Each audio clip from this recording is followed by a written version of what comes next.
Ako po ay ordinaryo lang, kagaya ninyo. 75, 76, ganun lang yan. Hindi naman masyado ako nagmamadali kasi I finished my high school 7 years. Sabi ng nanay ko, Rodrigo, matapos ka kaya? Anong high school? Sabi ko, wala man tayong pagmadalaan dito sa buhay na to. Sige lang, bilyar. Minsan nahuli pa ako ng nanay ko, yung talagang takot, pinalo sa ganon-ganon. Kaya yung nanay ko kung buhay ngayon, i-demand ako ng child abuse. Talagang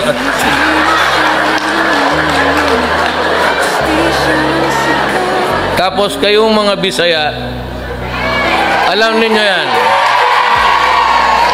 we have this colloquial term na hanggang pantalan ka lang. Di ba? Yung ayaw natin magtrabaho, mga kapatid ko, yung mga lalaki, magalit yung tatay sabihin, kaulit ka hanggang pantalan ka lang. Di ba? It's a colloquial or idiom developed along the years. Sabi ng tatay ko na ikaw, chikang anak ka, hanggang pantalan ka lang. Sige lang, basta bayaran lang ako sa kanakarga ko, okay lang. Pero sa totoo lang itong lahat na nakarito mga Artugadi, ito bilyonaryo na to. Huwag sabihin magnakaw pa ito. Bilyonaryo ito. College of Law pa kami. CEO na yan ng Delgado Shipping. Puro mayayaman. Yasay sa he's a professor sa Western Side sa Hawaii University.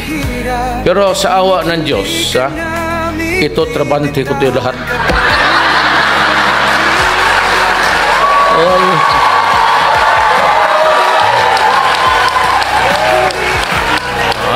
Gaya ng sa law school kami.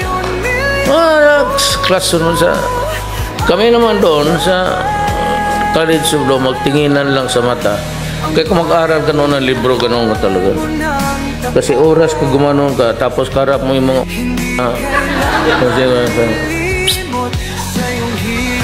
sige, wala na.